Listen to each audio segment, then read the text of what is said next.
So what we're going to be talking about today is trying to win back customers that have canceled continuity and subscription-based services, whether or not it's actually worth it, what the better strategy could be, and what you would have to do first before trying to do so. Because I think both of us can agree a lot of people, business owners specifically, suffer from a scarcity mindset in that frame that the moment somebody cancels the service, that's all they can think about, right? Because the fear of loss is almost always stronger than the opportunity to gain. But yeah, Yeah. So I have actually this idea came to mind because I've actually dealt with a really big client who had the founder slash owner had this problem where they had, I don't know, at least 100,000 people over their business lifetime who had canceled. It's a subscription brand primarily. They have like wow, certain items you can add on or do like a la carte. It's primarily a subscription brand. Like the main offer is a customized subscription, right? And the founder had told me I can't remember, they were doing like I think hundreds of millions in a year in revenue, and he said in 5 years he wanted to be either a billion or more than 1 billion, something like that. So he had a fairly big, hairy, audacious goal, so to speak. But the problem is yeah, when he told me that on the call, this is already a little bit into the strategy I'm about to lay out that they were trying to do. That just was like mathematically, objectively, the worst they could pursue, and that was they brought me on primarily to try to. I maybe misunderstood this, but they brought me on primarily to help them come up with campaigns that would win back some of those canceled subscribers. Now, the first thing I did while I was with them was I built an abandoned cart flow as part of the other stuff I was doing with them that ended up adding over five. I mean, this isn't like gigantic proportionally, given how much money they were making just in revenue, but it added 5 figures a month in recovered revenue, which is again not a lot that's for them, huge. but still it was like I think average like 11.5K a month. So that right there kind of shows maybe they're looking at the wrong place. But I also like this was even like when I was just starting to like study retention and retention marketing and whatnot. Um, I was looking and I'm like, okay, they have kind of like a post purchase experience a little bit. Like they have sales reps or they have an automated text go out after like their delivery arrives or whatever to like Yeah, check on them. But that's it. They have like two or three texts over the entire month. I'm sitting there, I'm like, you guys don't have a post purchase sequence. I don't see a win back sequence. I don't think like there are probably other sequences I'm forgetting off the top of my head now, but I got them to agree to let me start building that, but I kept trying to get information from them and they eventually wanted me to cancel it. They were getting a little frustrated with me because I was like taking away time from the win back campaign. But here's the thing. Every time we ran a win back campaign, the deliverability itself wasn't great because these were people yeah, who some of them had been canceled for like years, some recent, but like they had this whole process where they had all these lists of people and we would do them in batches and people who canceled in this quarter would go to this like this sales rep would be emailing them and then they would be handling those people. But we just didn't get a lot of opens or anything. We got like no sales at all. And what I realized doing that is, well, if you guys have all these people churning, jumping off the subscription, canceling, well, why don't you fix that problem first, right? It's actually weirdly enough, I'm reading a history book, totally unrelated. Just talking about something in the something about when like customers switched from buying American cars in like the '70s to like Japanese cars and whatnot. And it yeah, said it's weird. I was reading this today. It said the guy just offhandedly said, recapturing like a lost customer is twice as hard as keeping one. I'm like, yes, this guy, he's not even like he's talking about history, not marketing, but he just made that point. I'm like, yes, exactly. Once you've lost them, it's much harder to get them back for a few reasons. For one, they might not like you anymore. They might have had a bad experience, and yeah, it takes a lot to overcome that.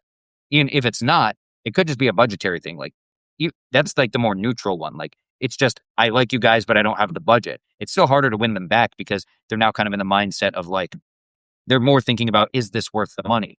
And on yeah, top of that, there's if they've gone to another brand or some other solution, there's switching costs, which is like the time and energy and other things involved in mentally and physically moving from one brand to the other. So all of these things make it, if they're already on another brand and they found better customers or they're more satisfied with that brand. So all those things make it really hard to win people back when you could just like be preventing people from leaving in the first place. And here's the way I think about this. So there's like three different pools of people. On the front end, people who have never found your brand before. There are obviously there's only there's a limited number of people on Earth, right? Obviously, but like Yeah. there's functionally an unlimited number of people on the front end for the sake of your business, right? Functionally an unlimited number of people that are ambivalent about you. Some might be a little bit more, but generally speaking, they're ambivalent about you. The people you have, ideally right now, there's a limited number of them, but they like you. And then so on the front end, you have a neutral factor and a positive factor in your favor, right? Neutral, they're ambivalent about you. Positive, there's unlimited. The people you already have, they are limited, so negative or kind of sort of negative, but they ideally like you. That's why they're subscribing or they're growing to like you. And so that's positive. In the win back category, in the cancel customer category, there are a limited number of them and they either don't like you or don't have the money. So all negative factors. So mathematically, the people who have canceled are mathematically the hardest. Like objectively, factually speaking, this is not like necessarily a matter of opinion. This is like you weigh all the different factors. They are mathematically the hardest to get. And yet this brand who wanted to go from I can't remember, some hundreds of millions a year to billions a year in 5 years, they were focusing on like the people who took the most time and effort for the least return. When my thought was, you guys are doing hundreds of millions. You don't even have a post purchase sequence. If you put that in place, that alone could get you. If you look at like the multiplication, if you have all these people, if some fraction of them took some upsells or maybe upgraded their subscription, your recurring revenue could jump by like hundreds of millions over a long time, over like, a couple of years. And that alone could like, I don't know, don't want to say like double the revenue, but I mean, it could do some serious, like, some serious growth. And then from there, once you've kind of patched all those holes, your current customers are staying on a lot longer and they're buying more from you. They're expanding their orders. They're adding new things and maybe bringing other people to the brand. Now you have a lot more capital to play with on the front end, right? Now you can go to the front end and test new acquisition strategies, find what worked and like, just like dump all your money into what works, right? And then everything just kind of multiplies. By doing that, you now have a giant new cohort of customers constantly coming in to a whole infrastructure that is designed to make them stick with you longer, want to support you more, want to buy from you more. And so that right there, at some point, maybe if you want to, you can go try to win back all those canceled customers. But like even then, they wouldn't want to make that the main effort because it's like you could just like continue to buy new customers, right? Like you're just you ads, you pay for new customers. You could just continue doing that, and that's generally going to be higher ROI and a little more like a little easier to manage and understand your numbers and whatnot. But it's you have acquisition first. They're obviously way past the acquisition stage. They had the retention problem. The way I think of it is acquisition, then retention, then acquisition again. They were at like the retention stage still. They were massive, and yet they still hadn't like completed stage two, the maximizing the retention stage. And so I was sitting there. Eventually, we parted ways because I kept trying to like assert to this client like, look, you guys should be working on this and that, the retention aspect, get the post purchase, get the win back sequence, improve like customer service, maybe, I don't know, find other ways to like just make the customer experience more of an like a cohesive experience. Yeah. And then go back and see what can you do to improve front end conversions. I even helped them with the front end project. We redesigned their offer structure. So instead of it just being like build your own kit, we gave them a few pre-built options to reduce the like decision fatigue and paralysis analysis. So that helped on the front end too. But ultimately, I don't know where they are now. I'm still on their list. I see their efforts. They have reached out to me again later on, and I kind of didn't move forward with them because I didn't, I had this idea that mathematically it worked better than what they were doing, but they were just not open to it. And so the point of the story here is that your canceled customers, like that can be tempting, especially like Pete, like you said, that like fear of loss, like, oh, I lost them, I want to get them back.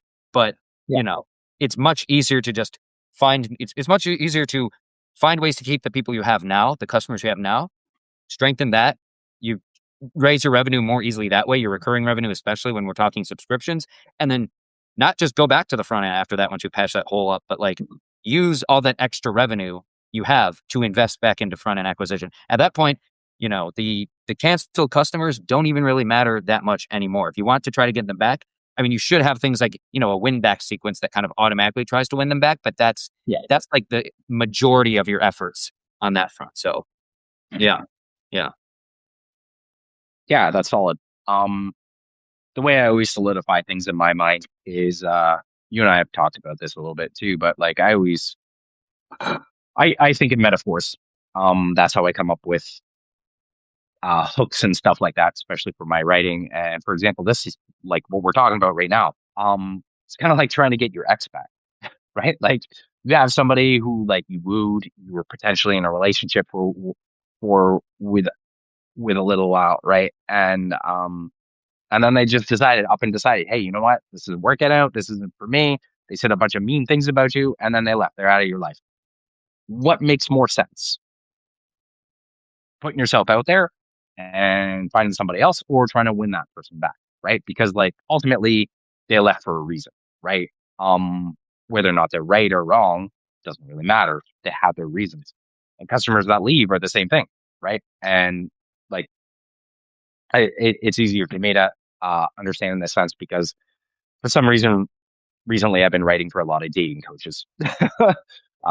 They just reach out to me and they're like, "Oh yeah, could you?"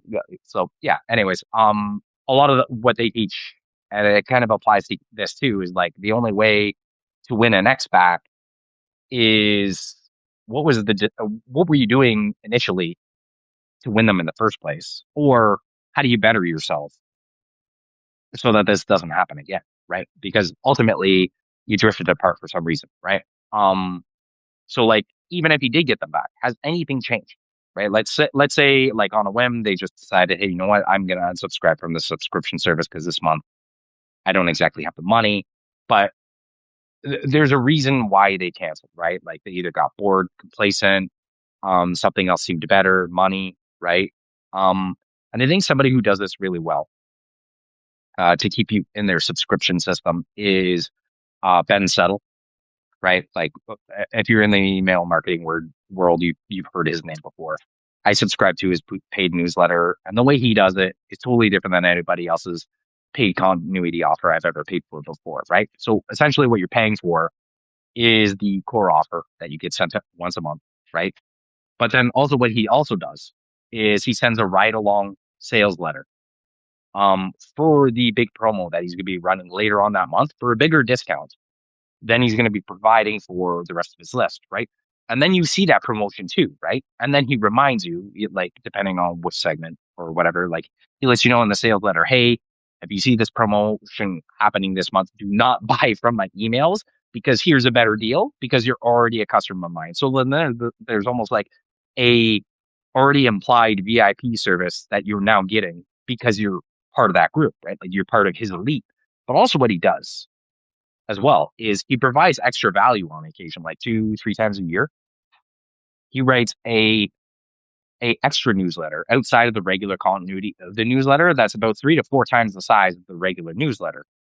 That's almost way more value than you're getting from the newsletter that month. So it's incentivizing you to stay because you're just like, okay, I get all these extra benefits and then all these other things. Like, and then also he makes it so that if you ever cancel, you can't come back.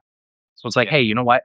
Wait until you're ready because like this isn't expensive, but it can be if you're not applying the information I can provide for you. But if you up and decide to make that decision, like short sightedness thought, you come in and then you decide, I'm not allowing you back because like you're showing me that you can't commit, right? And this is a commitment, right? Any kind of commission or continuity subscription service is, right? And then we also talked about like it's harder to get somebody who canceled back, but like if you have customers right in front of you, um, who are already paying you. They enjoy your offers and they're basically like paying every month. And then you have all these potential leads coming into your system too. Um like you said, like they didn't even have a post purchase sequence. Yeah. Like in my mind, that's that's a complete screw up, right? And we talked about this on our last live last week, right? Like post purchase sequences, consumption sequences. Like for example, if this is like um a food well what kind of subscription service was it? Was it It's food a or meal. something like It's a meal kit. Like, yeah, okay, so it's a meal kit, right? But like what if they said like a ride along like cookbook or like some kind of course or something like additional information just to keep you consuming and in their world, right? Because then now you're just not a consumer of like what they're sending you every month. Like they're sending extra things along with that, but also like a consumption sequence or post purchase, like you mentioned, where they're helping you consume the product and utilizing it properly, right? Because like how many of these people are getting it and actually using it right? Right? Like how many times have you written how many times have you done anything else in marketing where you're just like, okay, this is simple. Like I'm just going to put a buy button here. It's going to send people to the cart. I already told them what the promo code was in the email. They're going to know what to do with what they get the cart. No, because what's going to happen is if you don't re-mention the promo code in the sales letter again, even though they saw it in the email, and then it's not again at the cart where you say, hey, be sure to use the promo code that you saw in the sales letter and the email. And if you don't even put like in the sales letter what people are going to see in the next screen, like your conversion rates are going to be lower. Like people are actually that lazy and that, well, forgive a better word, that dumb, right? Like these are like plain Jane simple things, but like people just don't think about it because like you literally have to hand it to them most of the time, right? So like a post purchase sequence helps that, and also with your retention too, because people are actually utilizing the product, right? And then all these things are in place before like you try to win these people back, because otherwise like you're just leaving the holes there and you're winning people back, cool, but they're gonna leave the system again, right? Like um it's like trying to win back people who unsubscribe from your email list, right? Like that was a thing back in the day, right? Before we had one click unsubscribes. Like you used to have to click and then it would go to a different page. And then like there were certain email marketers that actually had special offers to keep you on the list. And they're like, hey, you can make money from unsubscribes. Here's how. Even though it's unethical as hell, because people are clicking the unsubscribe link for a reason. And now you're making it difficult to do so. And then they just decide to stay because they'd rather just not buy something off you, right? So yeah, that's kind of like my take on it, right? Yeah.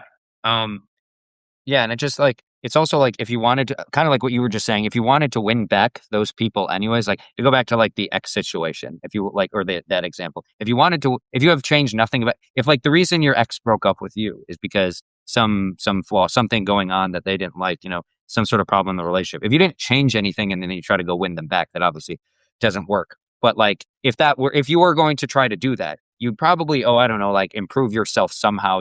I think Pete, you were telling me like earlier in the week, like give me an example of this, like you'd be getting back in the gym and you'd be, I don't know, trying to move up. And this would obviously help you in terms of dating, at least help you just in Anything, general yeah, out there, just right? But life. like you become, something has changed for the better, and then it's easier to win the back. It's the same thing here. You wouldn't just like nothing has changed, your customer service hasn't changed, your overall experience hasn't changed, which those email sequences are a part of the customer experience. And then you just start saying like, hey, come back to us, here's a discount. Like even if you give them like a 50% discount for the subscription brand, I think we tried like really fat discounts for like get like 50% off for 3 months or get like 2 months for free. And like people just still wouldn't take it. That like some people would, but like it wasn't it wasn't like life-changing money for the business at all. It was like drops in the bucket. And so like nothing, I mean, some things had changed and we did emphasize those, but there weren't like enough big things that had changed because, especially because the people who had quit, they had some sort of negative experience that wasn't within the business, wasn't whatever caused it was not rectified enough. Like maybe they didn't like the product or I don't know, they just like had like customer service was not, which there were some of those which they may have improved that. But when you have like bad customer service experience, this is a lot harder to get people back from that. But like if you don't like change anything in the business anyways, which the things you change would be the things that keep people around in the first place. It doesn't even like it functionally does not even make sense to try to win back those canceled people if you're still doing the exact same thing. If you haven't set up, say, a post-purchase flow, which in my opinion should be part of an overall like onboarding experience, right? Like if you're like we talked about last week, if you are buying something for the first time from a brand, the product itself should not just be the experience. It comes with like instructions and maybe some other little stuff in the package, but like an email sequence and maybe like a few SMSs and like making like checking in and making sure like making it an experience makes it a lot more compelling. People, they're like, wow, this company, like they're not just like sending me a product, like they're keeping in touch with me and like making sure things are going well, especially for like higher price times. I even have like I'm working with a friend and a nonprofit client. He suggested that, they like send voicemails out to people like after they've donated, like thanking them and talking to them about like the organization and how else they can get involved and things like that. Like instead of just like you send your money into a black hole and you don't know where it goes, it's like, here's what your money's doing. Also, we're calling you to thank you. Also, we want to talk to you. Here's some other things you can do, blah, blah, blah, blah, that kind of thing. Those are like Well, things you can add to the experience. And, going back to like D2C for profit and whatnot, those are things you can like add to the experience, make the experience at the company better so that if you do try to bring someone back, you can show off what has changed and they'll be like, oh, wow, maybe I should consider this. Again, it's still going to be mathematically just a lot easier to, once you fix that kind of retention problem, go buy new customers at the customer store, as I think Chris Orskowski says. That's his way of saying, advertising, paying for traffic. But it's easier to do that than it is to go for people who have canceled. So if you are going to go for people who have canceled, it still makes sense to like a brand that's doing hundreds of millions a year and doesn't even have a post-purchase flow for the for any of them, let alone just like the first purchase alone. It's like that is something you should have done like hundreds of millions of dollars a year ago, so to speak. And yeah, instead of focusing on these people who cancel, once you fix that, you don't even necessarily have to worry too much about those canceled customers. But if you are worrying about them, fixing all those things that cause them to leave will make it easier to win at least some slightly larger portion of them back. yeah, agreed. Lost my train of thought there. I had something I was going to say, but there was something there. I mean, and it doesn't just, I've got another idea on this. It doesn't just have to be like email sequences or whatever. It can be like, and one of the things I do when I write win back sequences in general, which are meant to go for people who have either like they've canceled, if it's a subscription, like they've canceled their subscription, and then after some amount of time or some number of days, it sends trying to get them back. Or if it's just like someone who has, it's like a one-off products, like maybe they are buying, I don't know, some sort of thing, not on a subscription. It's that those go to people who just like haven't bought in a while, like 30 days or something, and asking them what's up. And those like, I mean, when I'll like share like things that have changed. Like for example, like we have new product lines or new products, new categories, things like that. We have new guides to XYZ. We have a new, I don't know, an online community where you can blah blah blah blah blah. These kinds of things like share. Like it doesn't just have to be email sequences. Although I'm talking about sharing it in an email sequence, it can be like other things in the business that have changed as well that increase the chance of winning those people back. Like if before maybe they just felt like a number or something. I don't know. Maybe they just like bought and they just didn't come back because like you know it's just a product or whatever. Maybe you have like like a little online community, budding online community that you're building now. That might be one thing that wins them back. It's not just like an email campaign or a discount that's trying to win them back. So new like I said, new like launching new products. That's one of the easiest ways to keep people around more. I mean, I won't Yeah, say it's easy because you have to launch a new product, but if you launch a new product, there is now a new thing in existence that all of your customers have the opportunity to buy. Not just, obviously, that's all your existing customers. So that's one more reason for them to stick around and not cancel or not churn, but also old customers who canceled. That's another reason for them to come back as well. So, I mean, this is another thing where like you should be ultimately not really focusing too much on the people who have canceled, even though it's tempting because it's like, I want the back. When I see someone unsubscribe from my list sometimes still, I'm like, what did I do wrong? And then I just, whatever, I can, other people will always join my list, which is kind of the same mindset. Or what can I do to keep people from unsubscribing to some degree? Some people should unsubscribe if they're no longer interested, obviously, but like, it's the same thing here. It's like, what can I do to serve the current customers better? That's like the right thing to orient yourself towards, not, the things that the customers who already left, right? And by doing that, you'll naturally be able to draw back some of those customers potentially anyways. So yeah, it should just be retention. If you're not already dialed in on everything retention focused, you should just like ignore the pool of canceled customers and mostly and just dial in the retention stuff first. It's kind of like it's the common metaphor is like patching holes in a ship, kind of like if the ship's yeah, like of course. you don't like you don't try to like keep getting the water out or whatever. Like you patch the holes as that kind of thing. You want to stop the bleeding first, and then you can maybe worry about that later. So yeah. Yeah.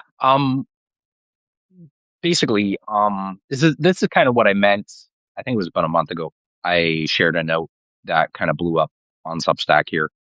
Not necessarily blew up viral wise, but got a lot of engagement because a lot of people asked questions and a lot of people just like added context to it. And it was, I believe it went something along the lines of if you want to be successful in online business, you got to think like a publisher, act like a marketer, but feel like a customer, right?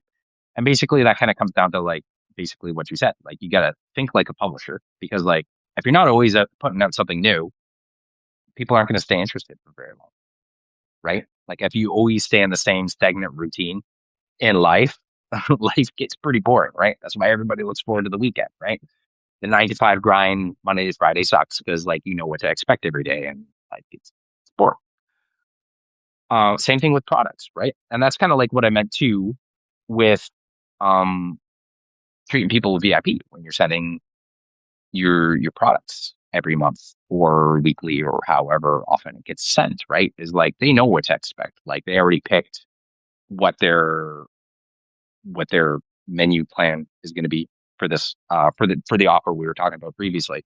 But like what if you threw a couple extra things in there, right? Just to surprise them. Not every month, because if it's expected, then it's going to be like, okay, then the expectation then becomes boring. Or you just surprise them with something different every month or whatever. Like in North America, anyways, I don't believe it's the same for the rest of the world, but like literally using the word new in your headlines, anything gets more clout, right?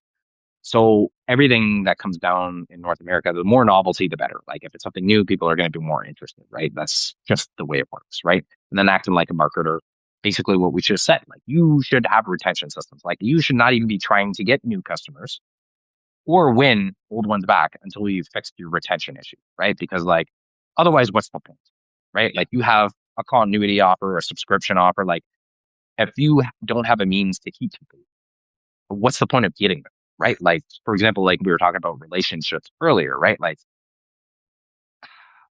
not to get like into too much personal stuff, but like if you keep having failed relationships in your personal life, it's probably because you need to go to therapy or like you have some kind of personal blocks that are causing you to like subconsciously fail these relationships because you have these patterns and business is no different, right? Like you're going to find that, hey, people subscribe to the said service, but within 3 to 4 months, people are falling off. Why?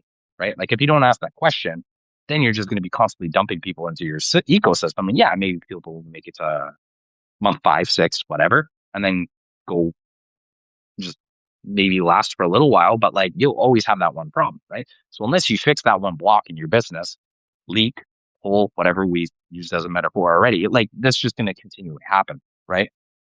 And that also comes down to what I meant in that note about feel like a customer. Like, what's your like sales process feel like, right? Like a lot of people don't think about that. Like, and even us as copywriters, like, and Ben Settle talks about this a lot. I've heard John Bejakovic talk about this, and even Chris Orsakowski to a certain regard as well.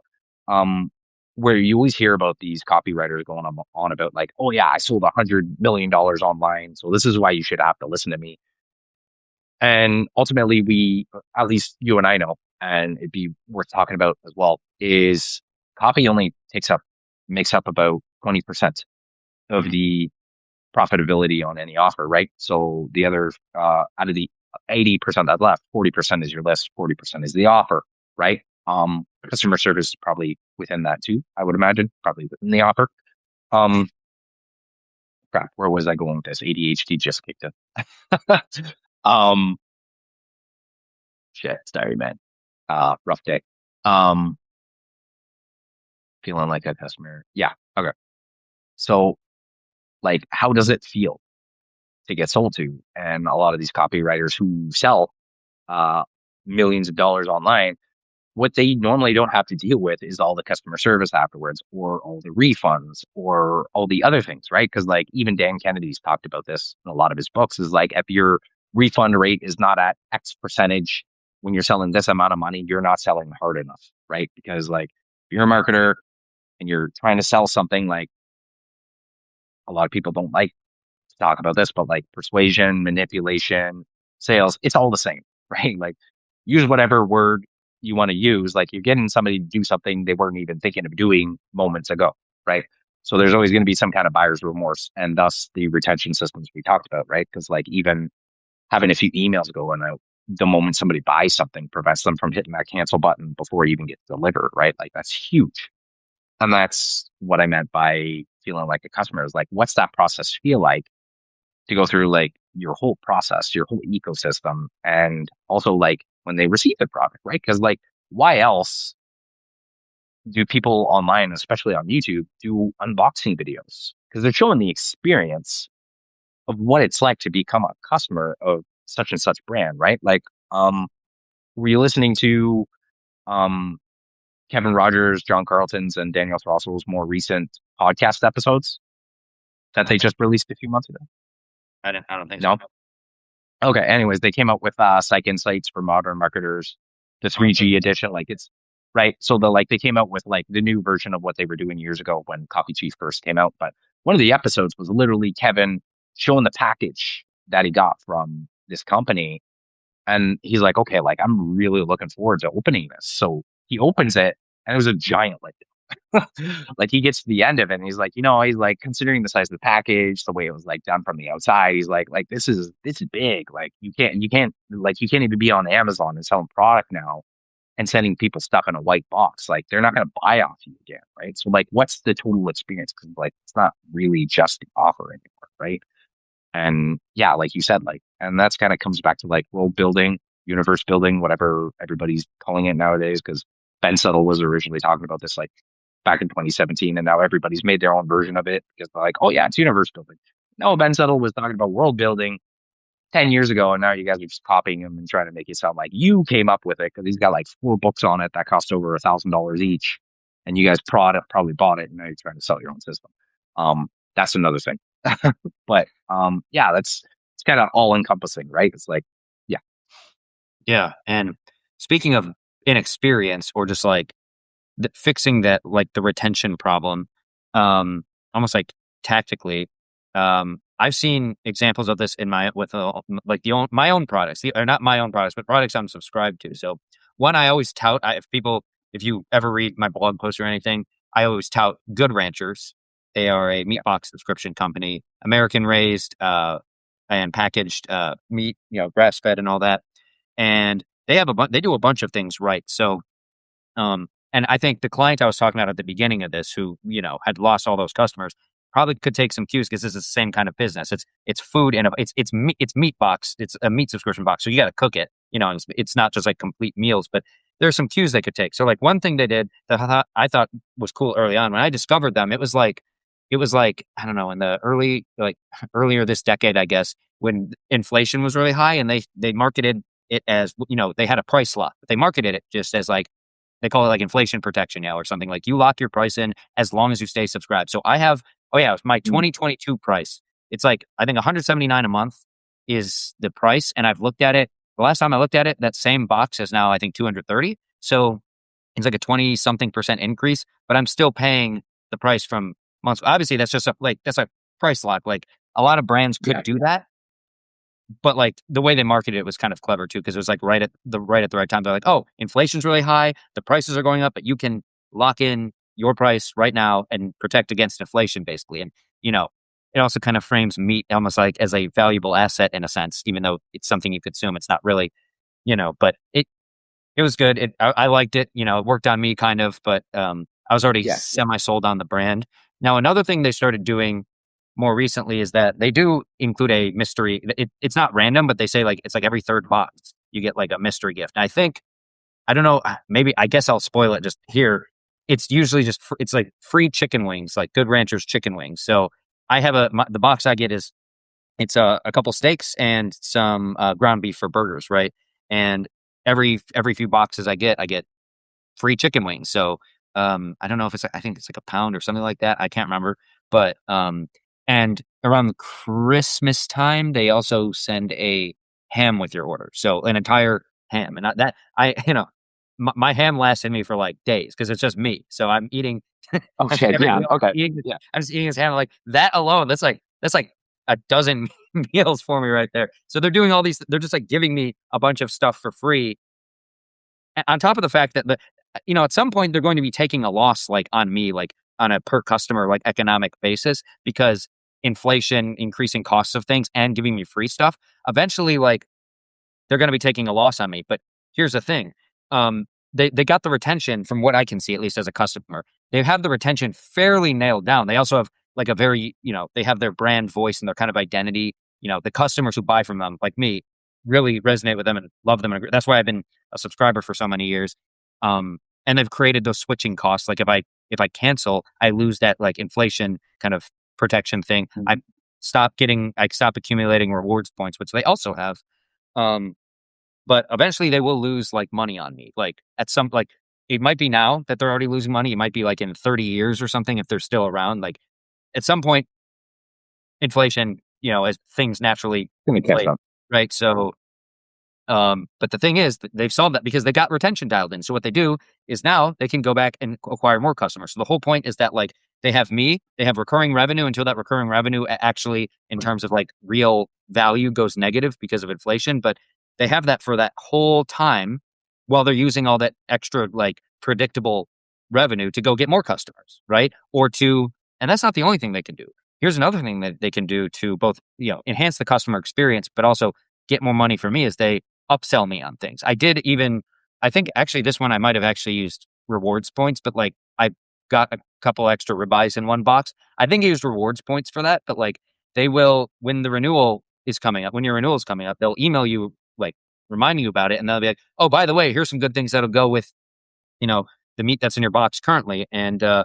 they'll recommend a few things. And so if I do that, I'm buying at like the modern day 2026 price, those things. And so even if I were like negative or breaking even now, all things considered, I'm positive again, at least for that order. And I'm happier because now I get to buy whatever their suggestion is. And I think sometimes they even offer like limited time, like renewal day only, or like while your thing is about to renew, you get a discount on that as like an incentive to get you to try it, which if I like it, that might incentivize me to, I don't know, get it on a recurring basis, which means that I'm now profit positive again. Maybe I buy a whole nother box, these kinds of things. So they have a lot of things going on that like keep customers around. Oh, and one last thing, their customer service is phenomenal. One time when I was away, they delivered the box in the Texas sun. It was sitting outside while I was on vacation. And what they did is like, I just emailed them about it and they just sent me another one for free, like hundreds of dollars of meat. They just sent it to me for free. And then another time, same thing happened. I can't remember the exact circumstances, but I couldn't find it. I think someone stole it or something, probably like, and, and give it to their dogs or so, I don't know, or just eat it. Cause it was another one that ended up outside somewhere. And again, they just sent me another box. And then one other time, what they did is, I was trying to pause it for a month and I paused it too late. And it was a little bit my fault because I paused it like a day late and it already shipped. And then I got it there. And then they're like, no, no, no, don't worry. We'll send you another box for free anyways. I'm like, okay, sure. Another free box. So their customer service is like they just, no questions asked, will do whatever you need them to do. So it's like, why would I guess there's Butcher Box and there's a couple other brands out there, but like what I call like the switching costs are so high now. Like I know that Good Ranchers not only has me with the inflation protection thing, they have me with all the goodies I get, and they have me with a really good customer service. Why would I take a risk on another company that maybe they're a little bit cheaper or something like that, or maybe I want some novelty, but like how do I know their customer service is going to be as good? If I do that, I lose my inflation protection thingy mabob. I lose all the free stuff that I got, all the points I was accumulating, and now I might end up with a company that has shit customer service. So I just lost out. Like it's not just like they're holding me hostage either. It's like I like Good Ranchers. Even if I found a place that was like the same amount of food at a little bit lower price, I'm not, I don't know how quality is. I don't know the customer service. So like they have it like dialed in. And so because of that, they're able to like go and expand their efforts to acquire like new customers. I think I've seen that like online and in the real world. I've seen their presence a little more often too. So that's like they're like a really good example. That's why I talk about them so much in all sorts of different blog posts that I write about retention marketing and these kinds of things. Cause they're really good at it from what I've seen. So, I mean, they even like around Christmas, they even sent like a take a photo of like your ham or with your family around the dinner table and post it because we're trying to bring family back together. Like they had a whole campaign about that too. And I'm like, dude, this brand, like they're doing literally everything right. I can't, I don't really have anything negative to say about them at all. Yeah, you said a couple things there that I think are worth pausing on. Yeah. Um, because we were talking about this initially with customers that um cancel, right? Is maybe they went somewhere else, right? Yeah. Um, like you're with this brand. Let's say you weren't initially with this brand, and the brand that you were originally with, you didn't enjoy their customer service. You had to. There was an instance where, like you mentioned, the box was left out in the sun. Meat went bad. You called, and they're like, "Okay, well, we're gonna need pictures. We're gonna need this. They're gonna need that," and they make the process of getting another box a hassle. And you experienced this before. And let's say this happened more than once, and you're like, you know what? This isn't worth it anymore. You cancel. But then you started a few months later with this new brand, thinking, okay, well, maybe this brand will be better. And then they did something like this for you, right? No questions asked, been like, oh, yeah, you had a problem here, right?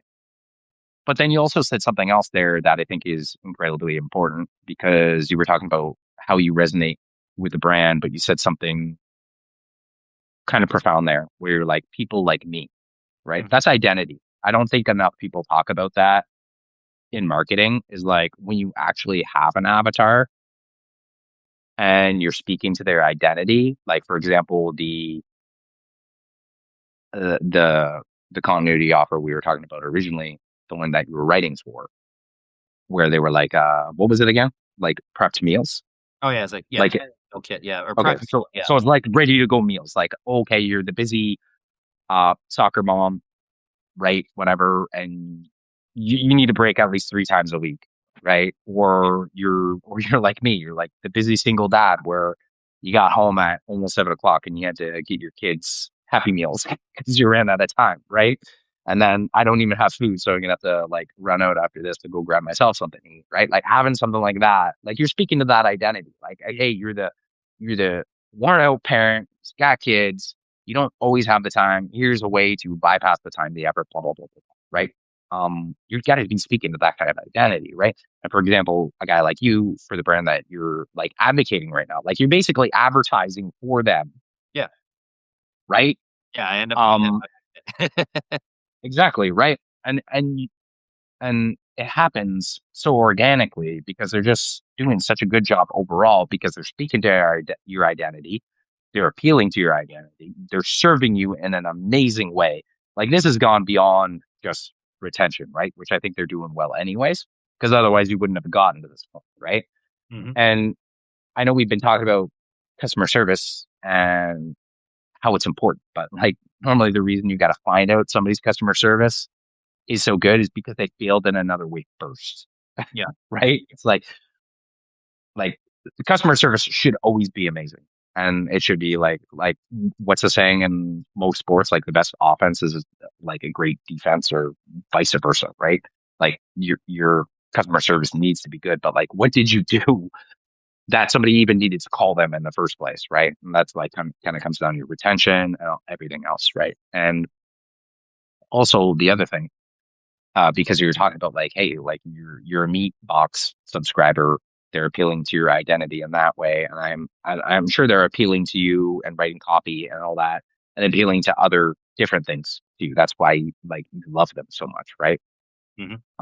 So yeah, it's like I don't think a lot of people stop to think about those kinds of things. It's like okay, like because when you're appealing to people's identity, you're then basically tapping into the law of consistency too, right? That Robert Cialdini talks about in influences, like when you're appealing to people's identity and you're talking about it, people are not going to want to be inconsistent with their identity, right? So, like, if you can make it almost in a way where canceling the subscription offer is then against their identity, right? Because then you also brought up another great point.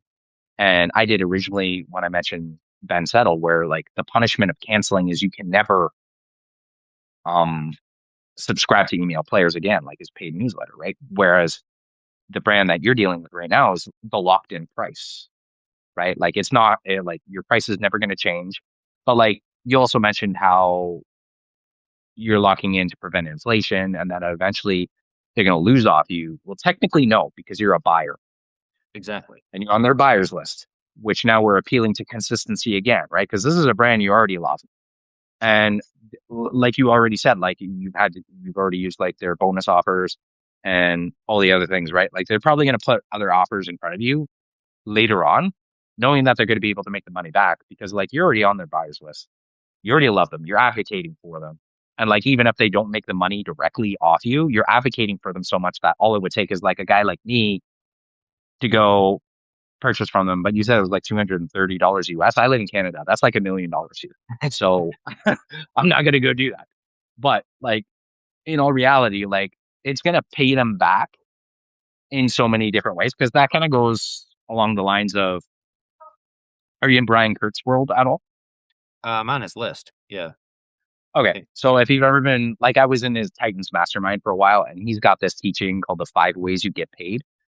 And money is the last one, right? Like monetary value is like one of the lowest ways to get paid in a way, right? Because like there's relationships, networking, like all the other things too, right? And when you're doing your entire business right, which sounds like what this business is doing, that's how we came up with this topic in the first place. Other than the company that you're writing for, which kind of proves canceling too, because even you said you stopped working for them and then they sought you afterwards, but you said no to them because there's somebody you already said no to. So you're already proving the point of the cancellation. So you're not a customer that canceled. You're a service provider that decided you didn't want to work with them ever again. Yeah. Bad experience. Exactly. Yeah. Right. So yeah. Um anyways, kids are starting to get loud and stuff like that. So I'm probably gonna have to make it upstairs soon. But yeah, I'll probably have to mute in a minute. Just giving you guys a heads up. Oh yeah. I will say one last thing is you're right in that the it does pay them back. It does pay them back because I can't I don't know if I've personally bought I might have bought one or two things along the way I one off, but I actually sort of sold my friend like one of my friends he subscribes to he gets like chicken like a chicken box or something. And I basically sold him on that. I'm the one who told him about it. I'm the one who like was basically ranting and raving to him about it. And then, a few days later he like sent me a picture that he had, of his box when it arrived. On the phone. And so he had ordered as well. So like I already did earn them a new customer, like I already even if I become a loss in the future economically speaking, I got them a customer who that was I don't know, like 6 months later, so the prices may have gone up a little bit. So they now have another customer at slightly higher prices. So slightly, they maintain the same margin, but later in the future. And so that, my friend, he has a longer and he, similar kind of identities, he likes American made or raised things, grass fed stuff. He's into health and fitness. So like for him too, it's not as strong as for me, but he still kind of fits into that identity. And that's the thing is if you get the right customers, something like excellent customer service that just like if you like just say, hey, the box is out, maybe they do ask you to send a picture, but like just to confirm that, and then they do it anyways without any questions after that. If you get the right people, they're not going to like abuse that and like try to scam you out of all your products. Like, and at some point you can just kind of be like, no, you're obviously, abusing the system. But like, you don't have to worry about that if you're appealing to the right people anyways, which if you're appealing to that identity, those people, for one, they're easier to keep on board because, if you show them properly that you serve that kind of identity, so to speak, they will like you a lot more. And so they are willing to put up with more anyways. But since you're already doing excellent work, there's nothing for them to put up with. So keeping them on board is a lot easier if you just find the right person who likes your brand and wants to keep buying from you. And then, yeah, Thank you for feeding the boy. thing I was going to say, but yeah, I mean, I'll let you navigate upstairs, but Yeah. Yeah. 1 second. I'm just gonna run upstairs for a minute. Okay. Yeah. Sorry, dude.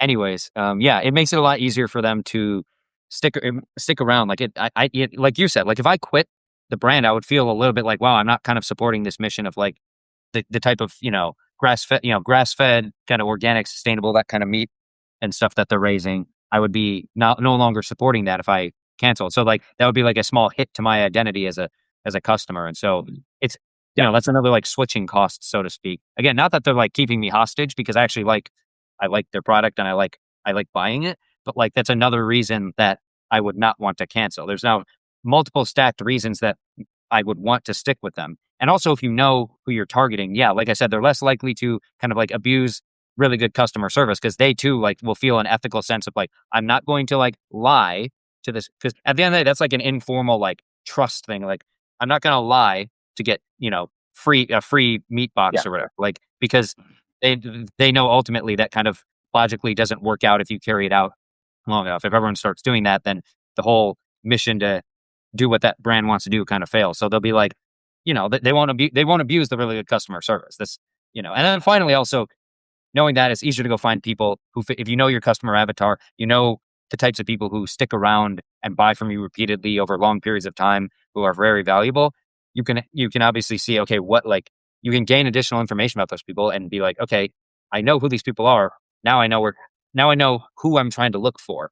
Now I have to find out where do I find more of those people. And that makes the retention even easier. And ultimately, kind of like we alluded to earlier, it's this big flywheel of more people coming in who are better fit for your brand into Yeah. like a stronger, more built out like retention infrastructure, so to speak. And full circle at that point, like all the people who canceled from you way back, like they're not even like worth going after really anymore because you have so much going on in the business and for people coming into the business.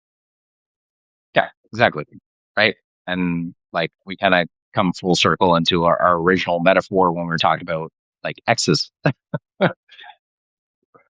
right? Like if you're happily married with somebody, like why even stay hung up on the ex from years ago, right?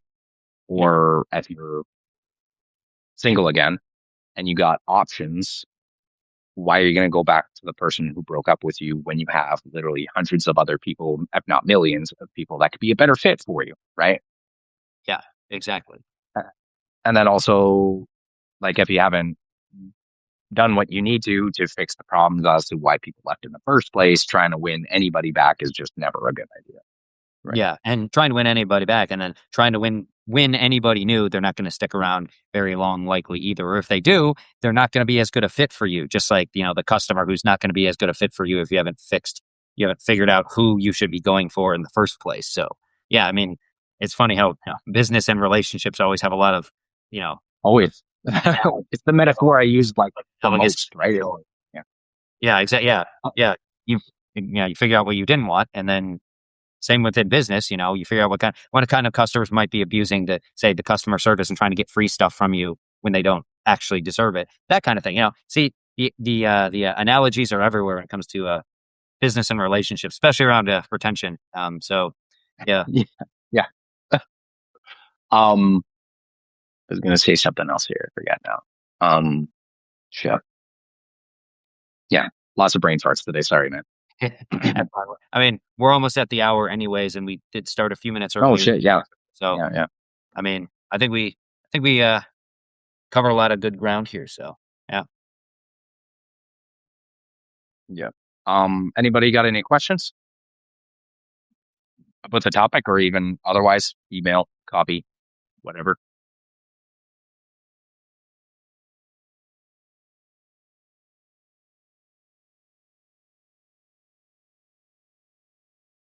It's like we're good. Yeah. Oh, got someone to join right at the end, so we'll have the Oh, replay. sorry about your luck. Sorry about your luck.